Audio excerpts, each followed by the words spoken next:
કમોસમી વરસાદથી સમગ્ર ગુજરાતના ખેડૂતો પીડિત થઈ રહ્યા છે અને હવે તેઓ દેવું માફ કરવાની માંગ સાથે એક જ અવાજ ઉઠાવી રહ્યા છે। બનાસકાંઠાથી સૌરાષ્ટ્ર સુધીના ખેડૂતોનો સંગઠિત વિરોધ છે, જેના પરથી 10,000 કરોડના રાહત પેકેજની ઘોષણા છતાં અસંતોષ ઊભો થયો છે। મુખ્ય પ્રશ્ન એ છે કે 2 હેક્ટર મર્યાદા હેઠળ જાહેર થયેલી સહાય કેટલાય ખેડૂતો માટે પૂરતી નથી, જેમણે 2 હેક્ટર કરતાં વધુ જમીન પર પાકનું વાવેતર કર્યું છે। તેમની મદદ કોને મળશે? આજે જ્યારે અન્ય રાજ્યો જેમ કે મહારાષ્ટ્ર દ્વારા દેવા માફી અંગે વિચારણા કરવામાં આવી રહી છે, ત્યારે ગુજરાતના ખેડૂતોએ પણ ન્યાયની માંગ કરી છે।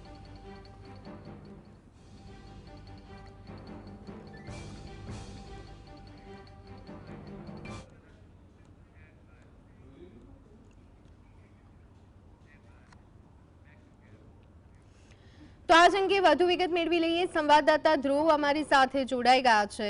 ધ્રુવ, જે રીતે 10,000 કરોડની સહાય ખેડૂતો માટે જાહેર કરવામાં આવી છે, પરંતુ કેટલીક મર્યાદાઓની સાથે, એટલે કે 2 હેક્ટર મર્યાદા હેઠળ જાહેર થયેલી આ સહાય, ત્યારે ખેડૂતો આ સહાયને લઈ અને શું કહી રહ્યા છે?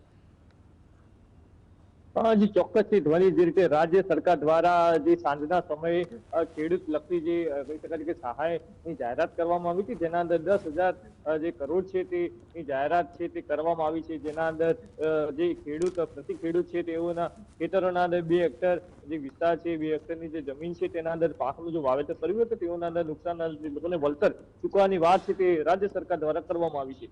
સૌથી મોટો પ્રશ્ન અત્યારે ગુજરાત સાઈડ બનાસકાંઠા જિલ્લામાં એ ઉઠવા પામ્યો છે કે 2 હેક્ટર થી વધુના વિસ્તારોના અંદર જ્યારે ખેડૂતોએ તેનું વાવેતર કર્યું હશે તો તે અન્ય પાકોનું વળતર કોણ આપશે? આ સૌથી મોટો પ્રશ્ન અત્યારે ઉઠવા પામ્યો છે।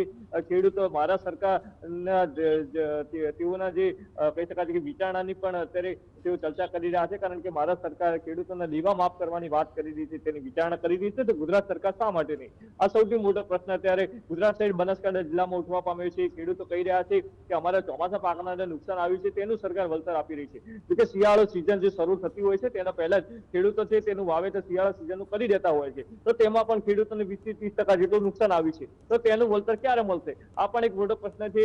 છેલ્લા 4 થી 5 વર્ષથી ખેડૂતો કમોસમી વરસાદના કારણે તેઓના પાકને નુકસાન આવતા હોય છે અને અનેક જે કહી શકાય છે કે આર્થિક સંકળામણના કારણે ખેડૂતોને આપઘાતનો પ્રયાસો પણ કરવાનો જે વારો છે તે આવતો હોય છે, ત્યારે આ સમગ્ર મામલે ખેડૂતોમાં પણ રોષ છે। આપણી સાથે કોંગ્રેસના જોડાયા છે જગદીશભાઈ, જે રીતે કોંગ્રેસ દ્વારા પણ ખેડૂતો વતી જે રીતે વિરોધ કરવામાં આવ્યો હતો, આ સાનો વિરોધ છે અને ખેડૂતો માટે જે વિરોધ છે તેના અંદર આ જે સહાય પેકેજ છે તે કેટલું ખેડૂતો માટે ફાયદાકારક છે?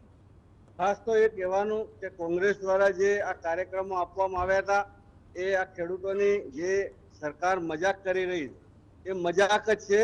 10,000 કરોડ રૂપિયા જે ખેડૂતો માટે ફાળવવાની વાત કરતી હોય એ સરકાર અદાણીના 33,000 કરોડ રૂપિયા માફ કર્યા અને ખેડૂત છેલ્લા 5 વર્ષથી મરી રહ્યો છે। ખેડૂતને કાયમ માટે કુદરતી આફતો આવી રહી। કુદરતી આફતો કોના કારણે આવે? કુદરતી કારણો ક્લાઇમેક્સ ચેન્જ થઈ રહ્યું છે એના કારણે આવે, એમાં પણ સરકાર જ દોષિત છે। અમારું માત્ર એટલું જ કહેવું છે કે ખેડૂત જગતનો તાત છે, જગતના તાતને મારવાનું બંધ કરો અને જે જીડીપી ઇન્ડિયાનો છે ને એનો મોટા ભાગનો હિસ્સો ખેડૂતોના કારણે છે અને આ ખેડૂતોને જો તમે મારી કાઢશો તો એ યોગ્ય નથી। ગુજરાત સરકારે જે 10,000 કરોડ આપવાની વાત કરીશું, આ ભીખ આપવાની વાત છે ના, ખેડૂતોને માત્ર ને માત્ર એક જ વાત જોઈએ છે કે સંપૂર્ણ આજ સુધીનું દરેક દેવું હોય એ ખેડૂતનું માફ થશે તો જગતનો તાત ઉભો થઈ શકશે। આપણે જાણીએ છીએ કે મહારાષ્ટ્ર સરકાર અત્યારે હાલ જે એમને એક યોજના લાવી રહી છે કે ખેડૂતોનું સંપૂર્ણ દેવું માફ કરવાની વાત કરે છે, તો ત્યારે ગુજરાત સરકારને શું તકલીફ છે? ગુજરાત સરકાર અત્યારે હાલ હોશે જે ભારતીય જનતા પાર્ટીને ખેડૂતોએ એને બધાએ વોટ આપ્યા છે અને સરકાર બનાવી છે, તો શું ખેડૂતોને મારવા માટે બનાવી છે?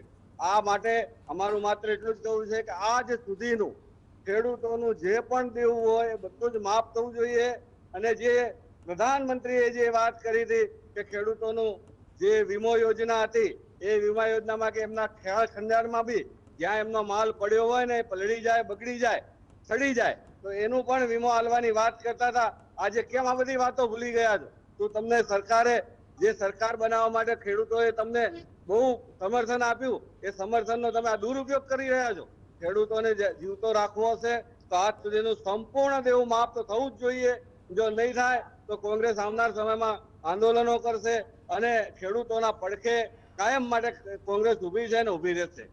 તો જે રીતે કોંગ્રેસ ખેડૂતોની સાથે ઊભી છે, જે રીતે આવના સમયના અંદર ક્યાંક આંદોલનના એંધાણ પણ વર્તાઈ રહ્યા છે, કારણ કે જે રીતે ખેડૂતોના દેવું માફની જે વાત છે તે અત્યારે પણ અડંગ જોવા મળી રહી છે, કારણ કે 10,000 કરોડના રાહત પેકેજથી ક્યાંક ખેડૂતોમાં પણ અસંતોષ છે, કારણ કે જે રીતે નુકસાનીની વાત છે તે નુકસાન ખૂબ મોટું છે અને જેના કારણે દેવું જે માફ છે તેની માંગ પણ ઉગ્ર બની છે. છેલ્લા 5 વર્ષથી આ પ્રકારે કમોસમી વરસાદ પડતો હોય છે, જેના કારણે ખેડૂતોને મોટા પ્રમાણમાં પાકના નુકસાન પણ આવતું હોય છે. જોકે આ તમામ બાબતના કારણે અત્યારે ખેડૂતોમાં પણ ભારોભાર રોષ છે અને સમગ્ર બાબલે જે ખેડૂતો છે તેઓમાં જે દેવું માફની પણ એક માંગ છે. કોંગ્રેસ દ્વારા પણ તેઓનો સાથ આપવામાં આવી રહ્યો છે. કોંગ્રેસ કહી રહ્યું છે કે અમે આવનાર સમયના અંદર ઉગ્ર આંદોલન કરીશું અને ખેડૂતોની પડખે છીએ, એટલે આંદોલનના એંધાણ પણ ક્યાંક ને ક્યાંક બનાસકાંઠા સહિત ગુજરાત બંને ઉઠવા જઈ રહ્યા છે. જી આભાર ધ્રુવ.